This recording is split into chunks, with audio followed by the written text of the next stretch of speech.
vamos a tocar unos órganos endocrinológicos y algunas patologías y su valoración por diagnóstico por imágenes.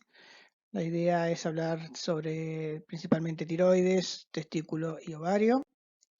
Recuerden que sobre todo lo que es tiroides y testículo son órganos que están cercanos a la piel, por lo cual son accesibles a la valoración por ecografía. Y en el caso de la tiroides, su localización superficial permite un adecuado estudio ecográfico en tiempo real, sin demasiada sofisticación en el equipo, con un equipo de un ecógrafo que ya tenga traductor lineal, nos permite valorar adecuadamente la glándula tiroides. Hoy en día, en la valoración de la glándula es importante completar con un Doppler para ver cómo están aquellas lesiones que se ven o cómo está la vascularización de la tiroide. Y recordar siempre, bueno, que en este caso el paciente se lo estudia en posición supina, con el cuello levemente extendido, y se examina la glándula no solamente en los cortes transversales, sino también en los cortes longitudinales. Es importante valorar también las cadenas ganglionares cercanas o regionales, para ver si hay alguna patología también o una afectación de esos ganglios, que es donde puede, por contigüidad, propagarse las lesiones de tiroides. En esta imagen, están teniendo una imagen de lo que es la glándula tiroide, que tiene un lóbulo derecho, otro izquierdo, un istmo. Podemos encontrar lesiones dentro de la glándula, como dije, o afectación de los ganglios regionales. Fíjense que tenemos los vasos, tanto la cadena carótida como yugular, que en esa siempre están las cadenas ganglionares que hay que valorar. Acá tienen para que vean cómo se ve una ecografía de tiroides, lo bien que se puede ver y valorar la morfología y la ecogenicidad de la misma. La glándula tiroide tiene una coestructura homogénea, los bordes son lisos, permite ver cómo es el istmo, que están viendo acá adelante, el lóbulo derecho y el lóbulo izquierdo, con los vasos, tanto la carótida como la yugular, y la tráquea en el medio.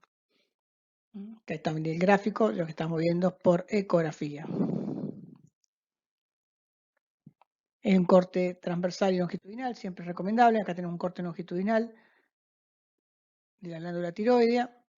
Esto no hay que confundirlo con patologías, son las arterias tiroideas que a veces se van a ver en la glándula. ¿Qué tenemos que valorar siempre la glándula tiroidea? Cómo está la ecogenicidad y si está de tamaño normal o aumentado. Cuando tenemos un aumento difuso de la glándula, hay que valorar si la glándula está homogénea, que puede ser un bocio difuso, o con lesiones nodulares, en el caso que sea un bocio multinodular. Y cuando tenemos un aumento focal de la glándula, hay que sospechar que generalmente puede tener un nódulo y valorar la característica de ese nódulo. Siempre que tengan crecimiento rápido, hay que sospechar malignidad. Es importante valorar los ganglios, como dije antes, para valorar adenopatías de tipo metastásicas, sobre todo en la presentación del papilar, ¿no? De adenoma papilar. De la enfermedad nodular tiroidea, tienen que recordar que bueno, el 4 al 7% de la población lo pueden presentar.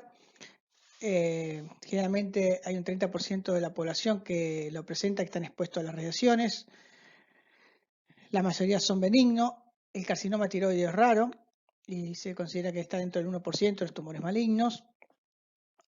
Y la mayoría de las enfermedades nodulares están ocultas en la exploración clínica, o sea, lo quieren examinar y no lo van a ver, porque miden menos de 1,5 centímetros. De ahí la importancia de la ecografía. En el caso de la hiperplasia y bocio, el 80% de las enfermedades nodulares tiroideas corresponden a hiperplasia. Las causas son sobre todo en lugares endémicos por deficiencia de yodo. También puede ser por alteración de la hormogénesis o mala utilización de yodo. Recordar que cuando la hiperplasia produce un aumento global de la glándula se denomina bocio, se habla con el término de bocio. Inicialmente existe una hiperplasia celular, seguido de una formación de micros o macronódulos. Esos nódulos muchas veces se confunden con degeneración, perdón, esos nódulos generalmente sufren degeneración liquefáctica y pueden tener calcificaciones periféricas.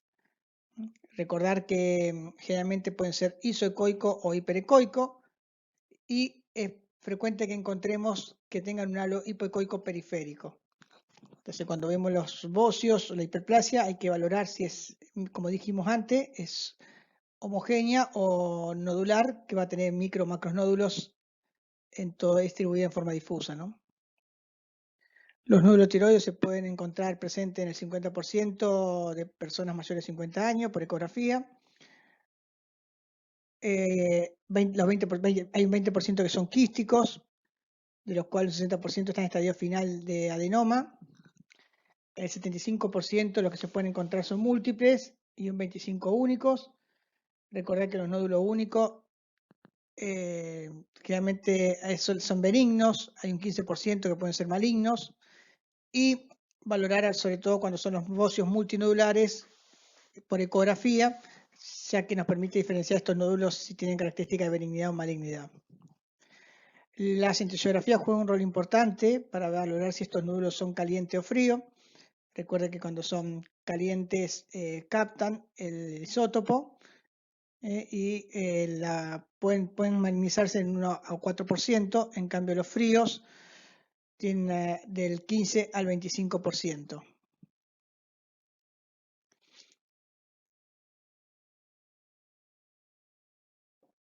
Y en el caso que uno tenga dudas a la ecografía o al centello, si es benigno o maligno, bueno, se recomienda la biopsia, que es algo sencillo de hacer por la cercanía de la glándula a la piel y se hace generalmente guiado por ecografía.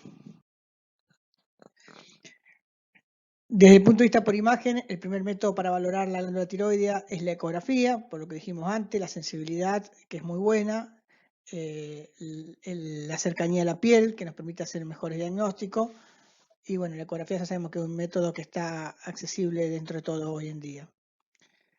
¿Y cuáles son los criterios de benignidad a la hora de valorar una lesión en la tiroides? Si vemos una imagen quística sin ninguna parte sólida, generalmente es benigno. Cuando el nódulo es homogéneo, también sospechamos que generalmente es benigno. La forma ovalada tiende más a sospechar que es benigno. Cuando tiene un halo hipoecoico bien fino, regular, rodeando la lesión, también uno sospecha más que es benigno. El Doppler color es importante, valorar esos nódulos, sobre todo cuando tienen una medida accesible para su valoración, y se considera que cuando son avascular al Doppler generalmente son benignos. Cuando hay múltiples nodularidad, generalmente son, como dijimos antes, los bocios, que tienden a ser benignos, pero igual no quiere decir que no hay que valorar cómo están esos nódulos, por la duda que haya alguna malignidad en alguno de ellos, ¿no? Y cuando existen calcificaciones coalescentes o en cáscara de huevo, hay que sospechar también que son benignos. Acá tenemos ejemplos. Estamos viendo en la glándula tiroidea longitudinal, estamos viendo una imagen nodular, finamente heterogénea, muy parecida a la glándula tiroidea, pero finamente heterogénea, con un halo hipoecoico fino que lo está delimitando. Eso habla más de benignidad. Acá tenemos otra imagen nodular ecogénica, bien ecogénica, que no produce sombra, pero es bien ecogénica, con un pequeño halo hipoecoico, también habla de benignidad. Un quiste, los quistes son más fáciles de valorar, ¿no? Los quistes con contenido anecoico, paredes finas, sin Doppler en su interior, también habla de benignidad. Acá tenemos otro quiste un poco más ampliado, de paredes finas, que el Doppler no tiene Doppler en su interior, también habla de benignidad. En cambio, la ecografía, cuando uno sospecha que es maligno esos nódulos, es porque tienen bordes infiltrativos, con mal definición de los mismos, de los bordes. Puede haber calcificaciones tipo samomatosas, áreas sólidas en los bordes, tipo papilares. En el caso que sean sólidos, podemos encontrar vascularización central, heterogéneos, muchas veces solitarios, aislados, hipoecoicos, y valorar los ganglios que podemos encontrar aumentados, y muchas veces esos ganglios tienen una ecogenicidad muy similar a la lesión del nódulo que estamos viendo. Entonces ahí sospechamos que generalmente son metástasis. Acá tenemos un nódulo tiroideo, estamos viendo una masa heterogénea, fíjense que no tiene el halo hipoecoico ese que veíamos, con área más hipoecoica acá, heterogénea, habrá que ver con el Doppler cómo está. Y ya hacen un ganglio, y en el ganglio también se ve un área bastante más hipoecoica que esta imagen, pero muy parecida a esta que están viendo, esta parte que están viendo acá. O sea que están viendo un ganglio totalmente alterada en su ecogenicidad. Con una imagen nodular en tiroides pueden sospechar que tranquilamente es una metástasis de ese ganglio o una lesión secundaria a esa lesión nodular en la tiroides, ¿no? Bien. Esto para que vean, imagen nodular, fíjense que tiene un halo hipoecoico bastante homogéneo la tiroide, uno podría sospechar que una lesión benigna, acá está también teniendo otra, levemente heterogénea, esto es importante controlarlas, a ver cómo se evoluciona en el tiempo, en cambio esta es una lesión muy heterogénea, sin el halo hipoecoico que lo rodea, más característico de malignidad. Los adenomas son el 5 a 10% de las enfermedades tiroideas, son 7 veces más frecuentes en mujeres, es una neoplasia verdadera con una cápsula fibrosa. Hay diferentes subtipos, están los foliculares, los de célula de Hurter, los embrionarios, etc. No viene el caso que sepan el subtipo. Sí, la idea es que los adenomas foliculares muchas veces es indistinguible del carcinoma folicular, por eso es el problema de hacer el diagnóstico, que muchas veces necesitan esa biopsia, ya que pueden tener algo de invasión capsular y la vascularización puede ser muy parecida. A la ecografía vamos a encontrar masas sólidas, hipo, iso o hiperecogénicas, con un halo periférico, puede tener un halo muy parecido a los nódulos que vimos hoy. Y cuando son hiperfuncionantes, estos adenomas generalmente tienen hipervascularización al Doppler color. Los adenomas tiroides son el 10%, se ve como el 10% de los nódulos que puede presentar tiroide, más frecuente en la mujer de edad media. Como dije antes, hipoecoico, puede ser hipoecoico, isohiper, pero bueno, lo más frecuente es que los hipoecoicos son los microfoliculares o los no foliculares, y los hiperecoicos son los macrofoliculares. Hay un 50% que se pueden ver isoecoico, como dijimos, los adenomas pueden tener las 3 variantes, y generalmente los isoecoicos se pueden llegar a valorar porque tienen ese halo hipoecoico que lo delimita, si no son difíciles de diferenciar de la glándula tiroidea normal. Y cuando encontramos el Doppler color, una vascularización central, se consideran los adenomas que son autónomos. Acá estamos viendo, por ejemplo, esto es una foto ampliada, ¿no? Estamos viendo una lesión, habría que evaluar con la tiroide, pero parece bastante isoecoica, pero con el halo hipoecoico que lo está delimitando. Y acá tenemos otra lesión con mucho flujo en su interior, sobre todo central y algo periférico, que también se ven en los adenomas. Los carcinomas, en cambio, la mayoría son de origen epitelial, derivan, de las células foliculares y los parafoliculares. El 70-90% corresponden a formas bien diferenciadas y hay carcinoma papilar. En cambio, los tipos medular y folicular y anaplásico son los menos frecuentes, entre un 10 y un 25%. A la ecografía vamos a ver una masa sólida hipoecoica con pequeños focos hiperecogénicos. Van a estar hipervascularizados y con un halo irregular, con ese halo que es más irregular comparado a lo que vimos hasta ahora, ¿no? Y generalmente es más grueso. El carcinoma papilar, que es el más frecuente, se da entre mujeres entre 40 y 60 años, el 90% son hipoecoicos, podemos encontrar las imágenes hiperecogénicas, que son las calcificaciones abomatosas, vamos a encontrar vasos centrales o vascularización caótica, es decir, distribuida así al azar. Podemos encontrar metástasis al momento del diagnóstico en un 80%. Y en la tomografía van a ser hipervascularizados de aspectos sólidos, quísticos o mixtos. En cambio, el carcinoma folicular, que es el menos frecuente, el 10%, se da en mujeres de 50 años. Generalmente hay un aumento en el bocio endémico, en los lugares que hay aumento en el bocio endémico se observan, y pueden tener metástasis en pulmón, huesos, raramente son quísticos ocultos, o sea, isocoicos. Son más frecuentes, que tienden a ser más hipoecoicos a veces a la hora de valorarlos, a la hora de visualizarlos por ecografía. Pueden tener vascularización central, con invasión dentro de la glándula, y lo más característico de la ecografía es la invasión que produce ese infiltrado sobrepasando la cápsula con vascularización microscópica. Los carcinomas medulares se ven en el menos del 10%, generalmente son hipoecoicos, de tipo sólido pero hipoecoico, con bordes mal definidos. También podemos encontrar microcalcificaciones y, como dije antes, valorar los ganglios, que el 60% podemos encontrar ya metástasis a nivel de los ganglios. Los anaplásicos son muy invasivos a nivel local, heterogéneo, con también calcificaciones amorfas. Pueden encontrarse trombosis en la yugular. Cuando son mayores de 5 centímetros podemos también ver necrosis ya por lo anaplásico que es el tumor, ¿no?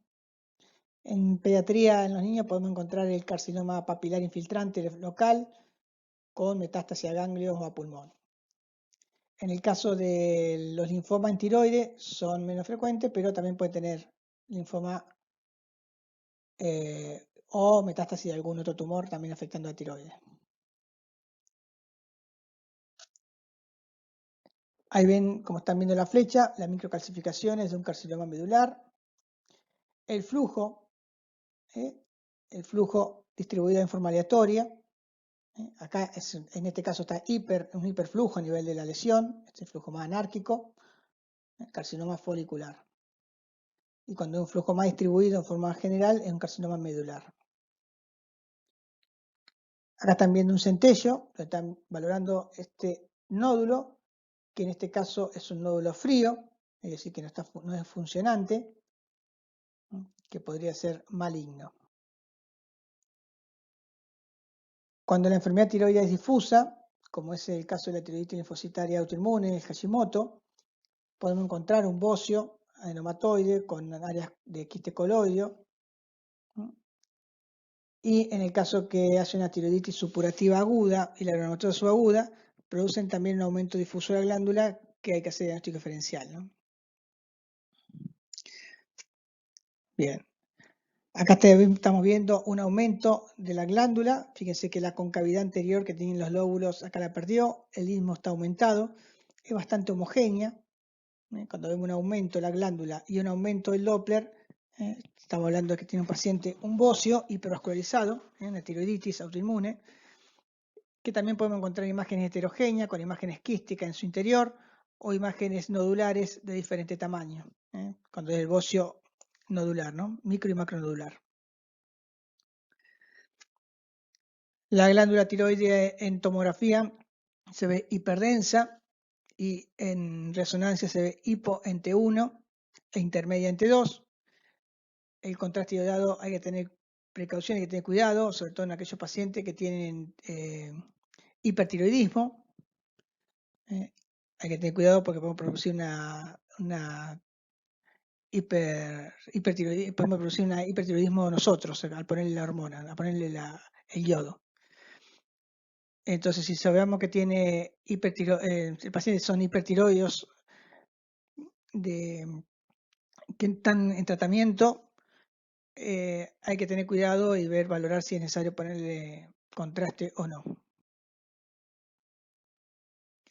Y cuando se usa contraste, hay que saber que también muchas veces el contraste puede saturar los receptores y alterar el estudio de la cámara gamma hasta por 2 meses. La tomografía sirve mucho para valorar, como toda lesión maligna, la extensión y los órganos adyacentes.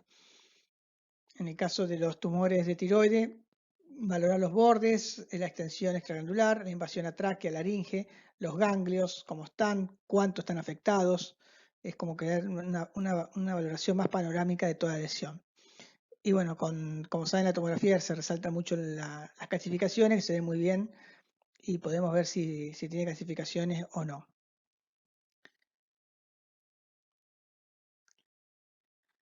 ¿Cuándo se recomienda hacer biopsia en las patologías de tiroides?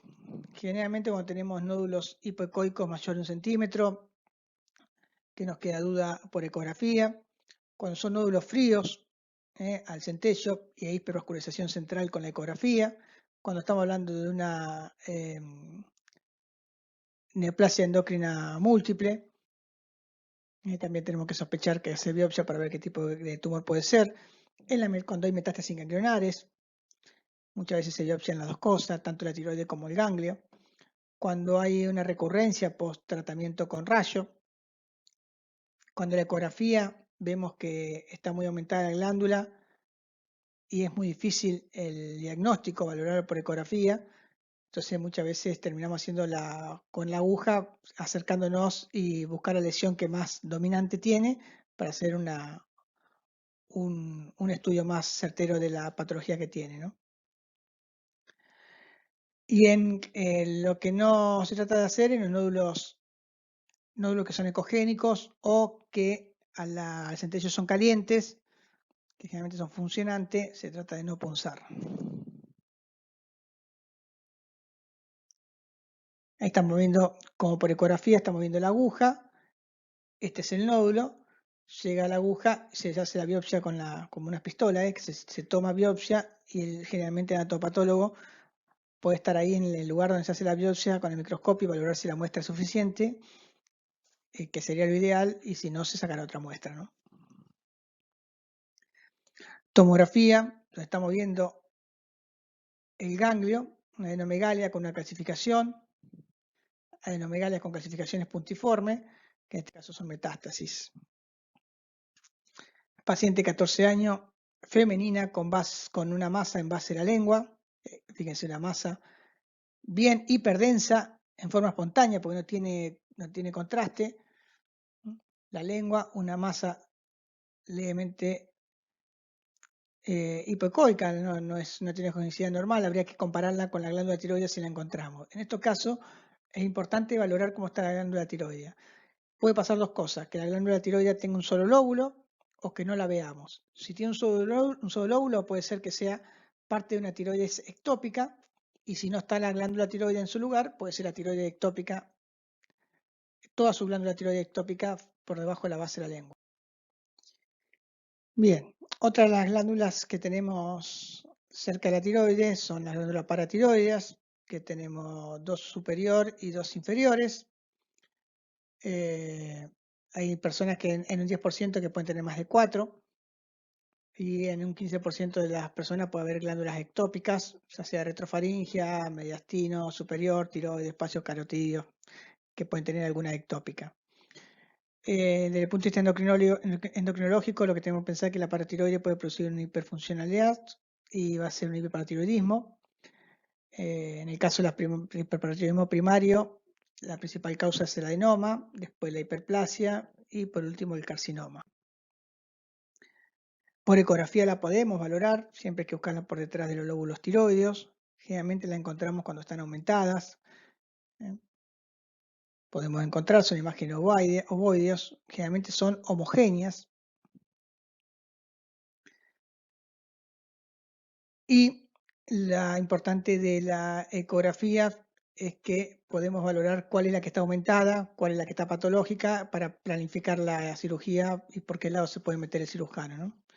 También reconoce si hay alguna glándula paratiroide ectópica, valorar complicaciones por cercanía a diferentes vasos, buscar otras lesiones. Entonces es importante valorar por ecografía, sobre todo la glándula tiroide, o por resonancia también, que es muy importante la paratiroide para valorar el tratamiento quirúrgico.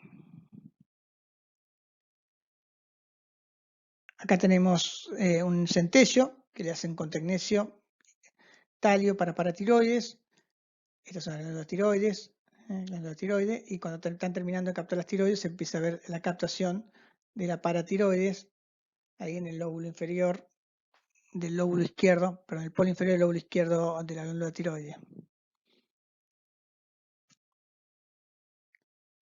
Lo mismo de este lado, ahí tenemos la tiroide, estamos viendo una masa que está comprimiendo, que podría ser un nódulo dentro de la tiroide. Ya sabían por ecografía que estaba por fuera de la tiroides. Estamos viendo cómo con el tecnecio capta la tiroide y con el talio capta la paratiroide, y cómo vamos viendo la diferente captación de cómo se comporta esta imagen a nivel de la paratiroide. Bien, en cuanto a los testículos, la ecografía es un método ideal para valorar testículo, ya que nos permite ver la ubicación, la ecogenicidad, el tamaño, la estructura adyacente como el epidídimo, si hay hidrocele, varicocele, nos permite ver un montón de anatomía del testículo. No viene al caso que yo me ponga a hablar de anatomía del testículo ahora, pero sí sepan que por ecografía se puede valorar muy bien no solamente el testículo, sino los órganos adyacentes al mismo. Hay cosas normales que no hay que confundirse con patologías. En este caso estamos viendo el testículo con esta imagen central, que es el mediastino, se llama, del testículo, que es un vaso que cruza por el centro. Con el Doppler de color se ve muy bien. Y dentro de las lesiones tumorales que podemos encontrar en el testículo, tenemos que sospechar que puede haber tumores primarios malignos, metástasis en los testículos y lesiones testiculares benignas. Los tumores de células germinales, como es el seminoma, es el tumor más frecuente. Solo el 25% presenta metástasis en el momento del diagnóstico, pero es importante diagnosticarlo a tiempo. Es el tumor más frecuente de los testículos que no están descendidos, es decir, que están con criptorquidia, pero es importante el paciente con criptorquidia descender el testículo o sacarlo en el caso que no se puede descender. El carcinoma de células embrionarias y el teratoma le siguen en frecuencia y el coloncarcinoma es el más infrecuente. Los tumores de tipo estromales son del 3 al 4% de tumores testiculares y el más frecuente es el célula de Leydig. Y no se olviden nunca que también puede afectar el testículo, no solamente la metástasis, también los linfomas y las leucemias testiculares. Bueno, acá estamos pidiendo un paciente con seminoma, una imagen nodular hipoecoica a nivel intratesticular, que está aumentando el tamaño del testículo. Acá tenemos una lesión más heterogénea, con áreas hipoecoicas, que es más tipo teratoma, en este caso un teratoma maligno. Acá estamos viendo otra lesión heterogénea, fíjense con esta muy parecida. Muchas veces el diagnóstico lo hacemos con la biopsia. También tiene calcificaciones, áreas hipoecoicas, heterogénea. Este es un coloncarcinoma.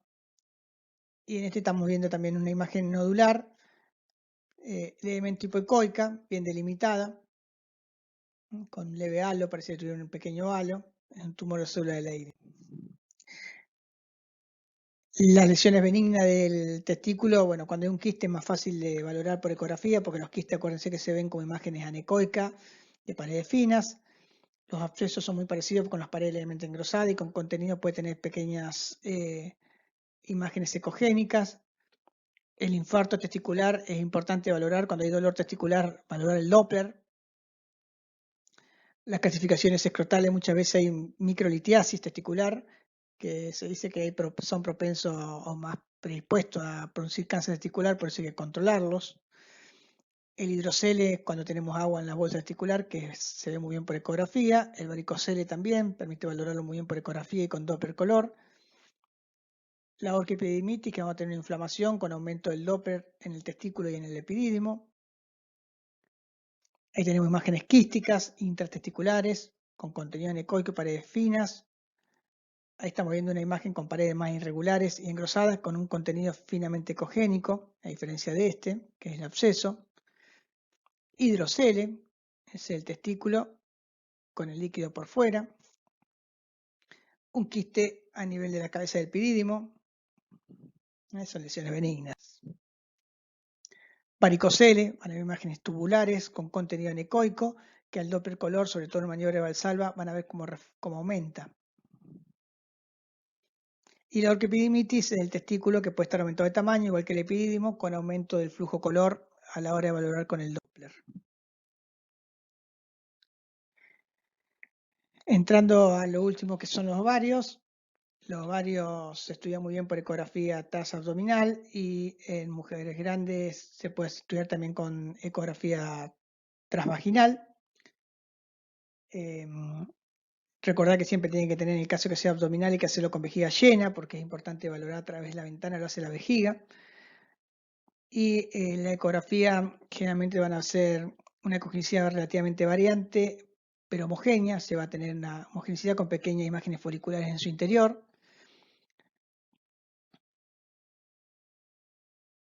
de acuerdo al ciclo menstrual, las imágenes foliculares van a ir aumentando de tamaño, van aumentando de tamaño hasta llegar a 2,5 centímetros, donde se rompen, aparece el cuerpo lúteo, y no hay que ver que sea mayor a 3 centímetros. Cuando dice son de 3 centímetros, cuando son mayores de 3 centímetros se puede hablar de quiste, de ovario y controlándolos.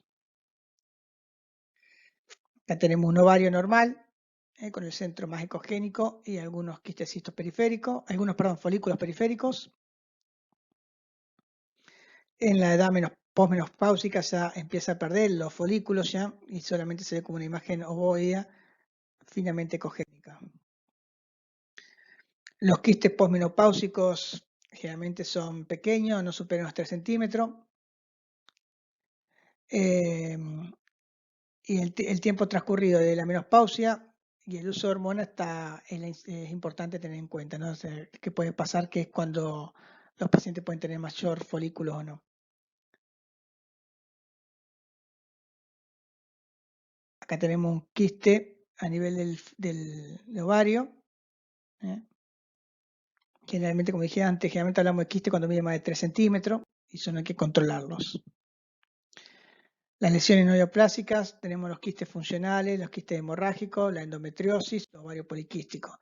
Los quistes foliculares aparecen cuando un nódulo maduro no ovula y no involuciona, entonces se forma el quiste. Se recomienda, acá dice 1 centímetro, pero hoy en día se dice que entre 3 y 20 centímetros, son unilateral y asintomático. En cambio, los quistes del cuerpo lúteo resulta del fallo en la reabsorción del exceso de sangrado que puede tener ese cuerpo lúteo y suele ser de más tamaño, sintomático, ya se da dolor, y el óvulo si el óvulo es fecundado, continúa como cuerpo lúteo del embarazo hasta la semana 16. Los quistes hemorrágicos pueden ocurrir en ambos quistes funcionales, aunque es más frecuente cuando es el cuerpo lúteo. Las mujeres generalmente se presentan con dolor pelviano agudo. A la ecografía van a encontrar una imagen quística con contenido ecogénico en su interior y depende del tiempo de sangrado es cómo va cambiando la saconicidad. Primero va a ser hiperecoico, después va a tener un patrón más complejo, más heterogéneo y después va a encontrar un nivel líquido-líquido. Acá tenemos una imagen quística con un nivel líquido-líquido, ya quistes ya más evolucionado, una imagen ecogénica con pequeñas imágenes ecogénicas en su interior, una imagen quística con formaciones ecogénicas en su interior, son todos quistes hemorrágicos. Acá tenemos una imagen quística con contenido también heterogéneo, son todos quistes hemorrágicos. La endometriosis es la presencia de tejido endometrial funcionante fuera de lo que es el útero. También puede producir dolor pelviano. La forma localizada intraovárico se denomina endometrioma. Puede encontrarse a la ecografía como una masa quística o multilocular de bordes bien definidos. Generalmente pueden tener ecos en su interior homogéneo y ocasionalmente puede tener también nivel líquido-líquido muy parecido a lo que vimos en los quistes hemorrágicos. Muchas veces uno se confunde entre la quiste hemorrágico y la endometriosis. Fíjese que se pareciera un quiste con contenido ecogénico adentro. Acá tiene un nivel como líquido-líquido, así que son muy parecidos, está dentro de los diagnósticos diferenciales. El ovario poliquístico se da en pacientes que tienen aumento de LH y disminución de FSH. Los ovarios contienen un número mayor de folículos y de diverso grado de maduración. Va a haber un ovario aumentado de tamaño con múltiples folículos de diferente tamaño. Y muchas veces el estroma central está aumentado. Bien, acá tenemos 2 ecografías para que vean ovarios aumentados de tamaño, con múltiples folículos en su interior. Bueno, hay que valorar de acuerdo a la clínica y al laboratorio. Se podía interpretar como un ovario multiquístico, debido a la cantidad de folículos que tiene en su interior y el aumento de su tamaño, siempre relacionado con la clínica del paciente. En cuanto a la neoplasia, recordar que las lesiones anecoicas bien definidas tienen gran probabilidad de benignidad, mientras que las lesiones que tienen paredes irregulares, cuando se empiezan a tener paredes gruesas o imágenes o septos irregulares con nódulos murales o elementos ecogénicos sólidos, uno sospecha más que pueden ser malignos. Bueno, esto no viene del caso que sepan, pero sí que recuerden que la mayoría, el mayor porcentaje de tumores en ovarios son de tipo tumores epiteliales estromales, como es el citoadenoma seroso o mucinoso. Después vienen todos los otros. Acá tienen ejemplos de imágenes quísticas con contenido dentro de lo que es la pared, un nódulo mural con ecos que dan sombra acústica posterior, así que hablando de imágenes cálcicas, lesiones heterogéneas con múltiples ecos en su interior, teratomas. Bueno, muchas gracias, espero que les haya servido.